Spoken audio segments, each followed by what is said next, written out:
My mom evicted me from the room I paid for to give it to her best friend's kids. When I complained, she said, "It's my house."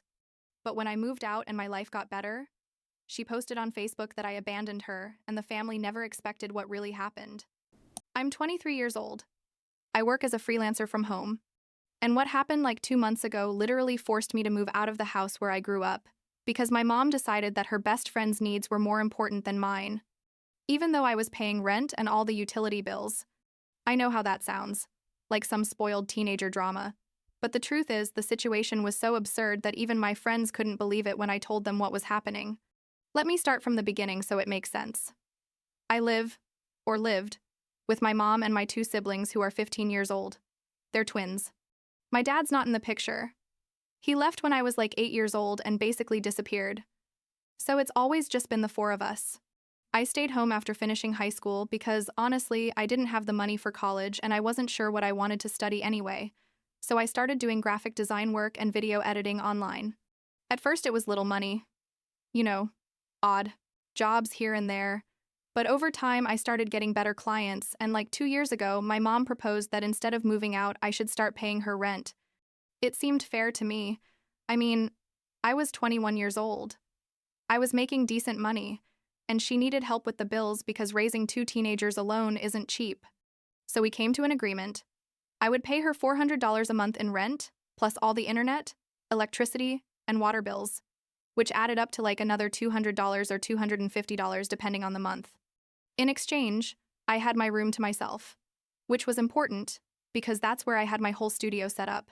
I mean, my computer, my two monitors, my graphics tablet, lights for when I recorded videos, microphone, my whole work setup.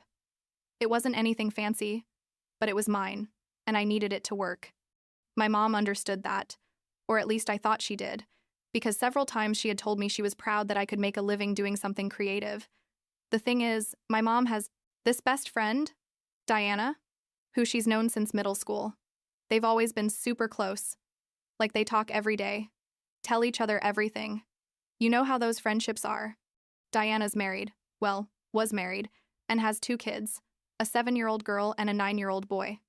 I'd known them my whole life because Diana came to the house a lot. But we weren't close or anything.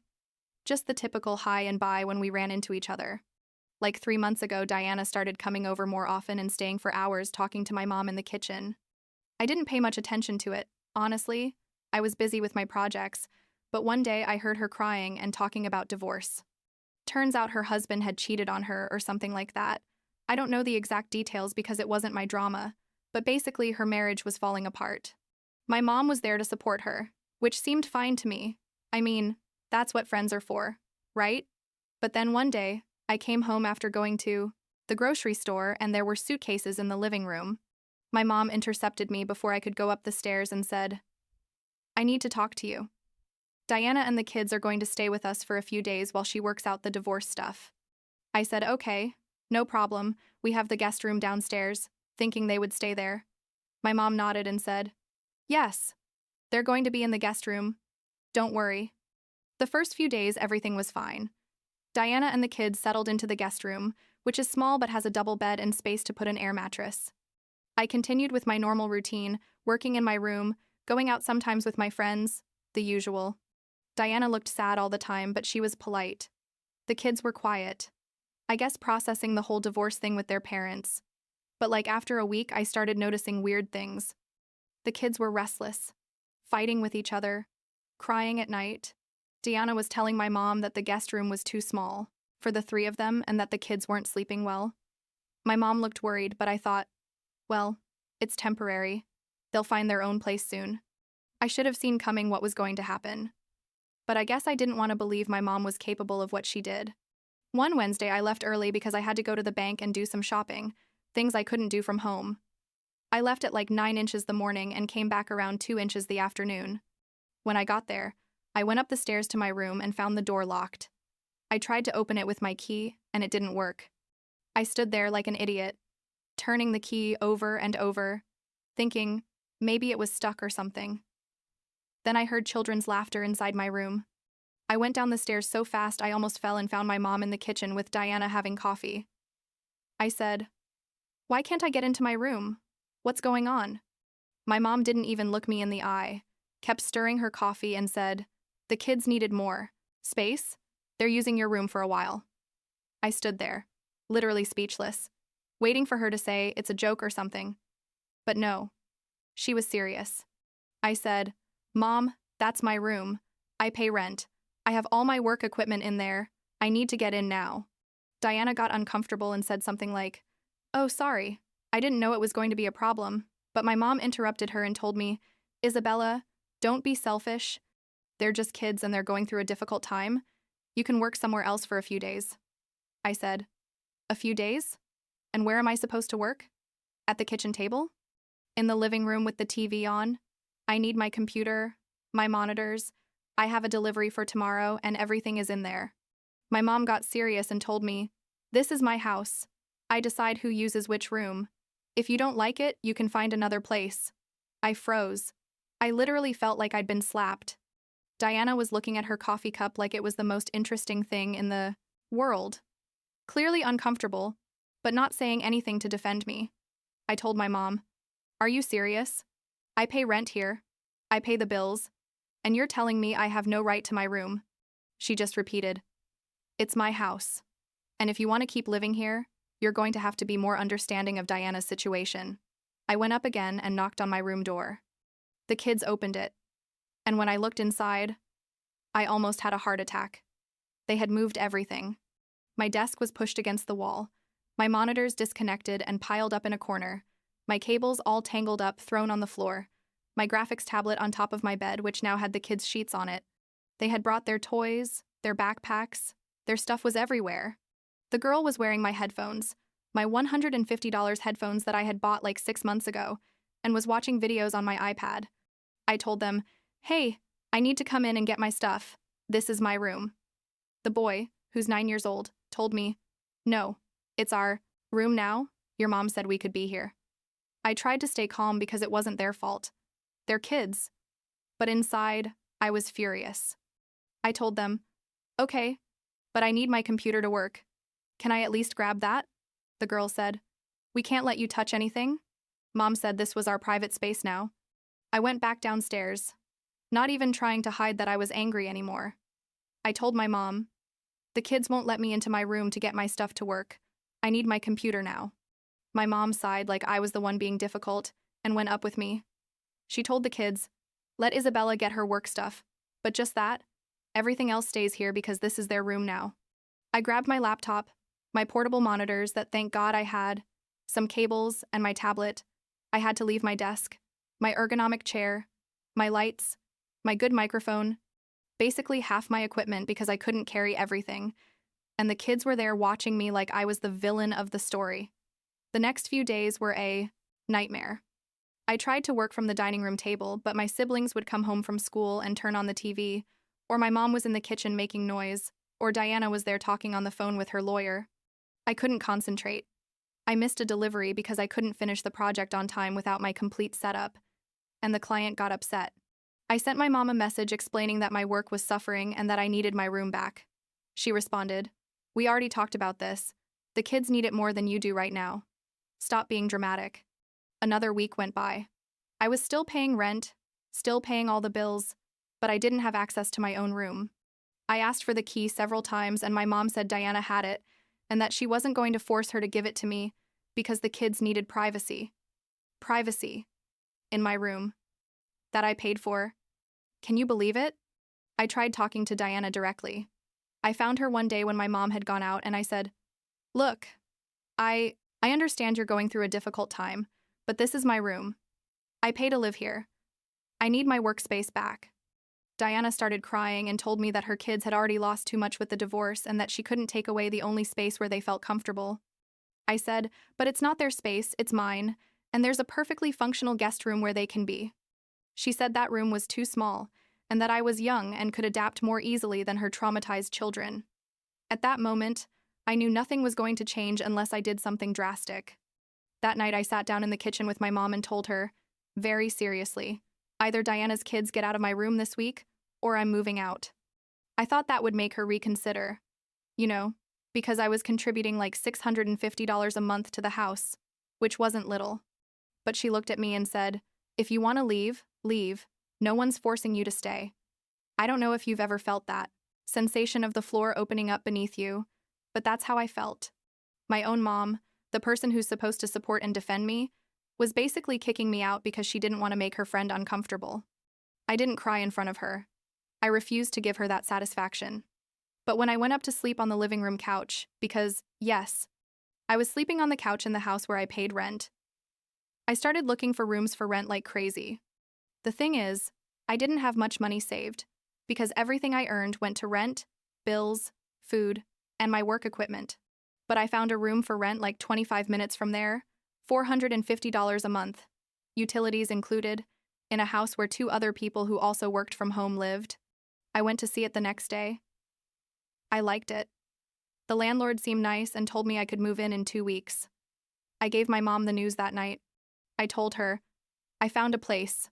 I'm moving in 2 weeks. So you can do your calculations." I expected. I don't. Maybe for her to react, to realize she was screwing up, to ask me to stay. But she just said, "Okay. I hope this makes you happy." Diana was there and didn't say anything either, just looked at me with that victim face that I was already sick of. The 2 weeks went by fast. I called my friends and explained the situation to them. Not all the details, because I was embarrassed to admit my mom had practically kicked me out, but I told them I needed help moving. 3 of them came on moving day with their cars. One of them, my friend Marco, started recording everything with his phone. At first I told him no, that it was unnecessary, but he insisted and said, "Trust me, you're going to want to have this documented." Moving day was tense. My friends arrived at like 10 inches the morning and we started packing my stuff.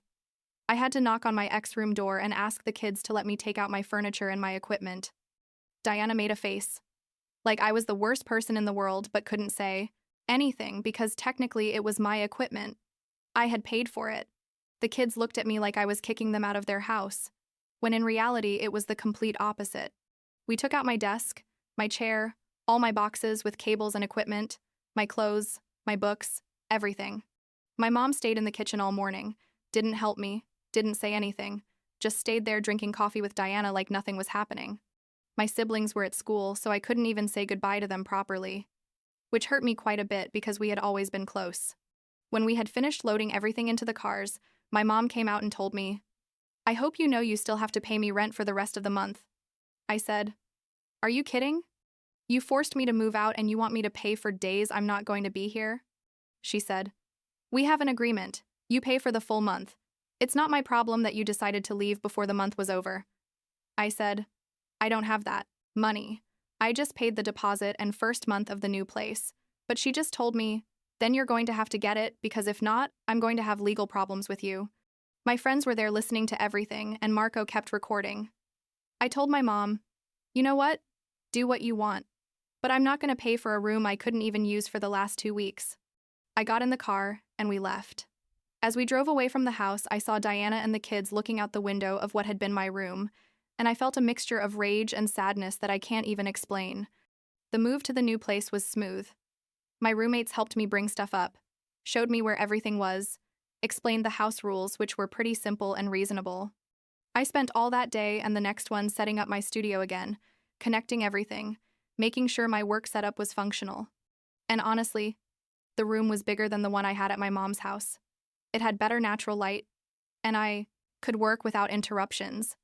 But the thing didn't end there.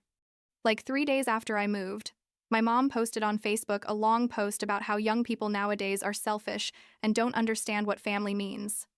That she had raised a daughter who abandoned her at the moment when she most needed support because her best friend was going through a crisis. She didn't mention my name directly, but everyone knew who she was talking about. Several of her friends commented things like, "What a disappointment. Kids nowadays only think about themselves. Your friend is lucky to have you." My siblings sent me screenshots of the post and asked me what had really happened. I explained the whole situation to them, sent them photos of how Diana's kids had taken over my room, explained that I was paying rent and bills, and still they wouldn't let me access my own space. They told me they had an idea that something weird was happening but didn't know the details. They supported me, which meant a lot to me. but asked me not to get them involved in the drama because they still lived there and didn't want problems with mom. I thought a lot about whether to respond to the Facebook post. Part of me wanted to post everything, the photos, the messages, explain exactly what had happened. But in the end, I decided not to, because I didn't want it to become a public circus. Instead, I sent my mom a private message telling her that what she had posted was unfair and that if she wanted to talk about what really happened, I was willing, but that I wasn't going to let her paint me as the bad guy when she was the one who decided her friend was more important than her own daughter, who was contributing financially to the house. She never responded to the message. She didn't ask me again for rent for the rest of the month either. I guess she realized she had no legal basis to demand it, considering she had denied me access to my room. Diana and the kids stayed in the house for like another 2 months, according to what my siblings told me. And then finally, Diana got her own apartment and they left. By then, my room had become a playroom for my siblings, so they didn't even rent it out again or anything like that. It's been 2 months since I moved, and honestly, my life has improved a lot. I work better, I have my space, my roommates are respectful, and although I pay a little more rent, because I'm no longer sharing utility costs, it's totally worth it for the peace of mind. I've seen my siblings a couple of times. We go out to eat or to the movies, but I haven't gone back to the house. My mom hasn't contacted me except to send me a message on my birthday that said, "Happy birthday, I hope you're well." And I just responded, "Thanks, I'm fine." Some relatives, aunts, and cousins have asked me what happened because they heard different versions of the story. I've explained everything to some. To others, I've simply told them I needed my own space and that living together wasn't working anymore. Most understand. Some think I overreacted. But at the end of the day, I know I did the right thing. You can't let people, not even your family, disrespect you and use you just because there's a crisis going on. Diana never apologized, which doesn't surprise me. My mom didn't either. And honestly, I don't expect them to anymore. I've accepted that my relationship with my mom will probably never be the same, and although that hurts me, I don't regret moving out. I learned that sometimes you have to set boundaries even with people you love, and that your well-being and your work are just as important as other people's feelings. My friends, especially Marco, who recorded the whole moving day, tell me I should post the video or tell the story on Reddit or something like that to vent, but I don't know. On one hand, I feel like people should know what really happened. On the other hand, I don't want to cause more drama. Maybe someday I will. Or maybe I'll just let time pass, and eventually everything will be forgotten. What I do know is that now when I pay my rent, I pay it for a space that's mine, that no one can take away from me without my permission, where I can work peacefully and live without having to justify my existence. And that, after everything that happened, feels like a victory. A small one, but a victory nonetheless.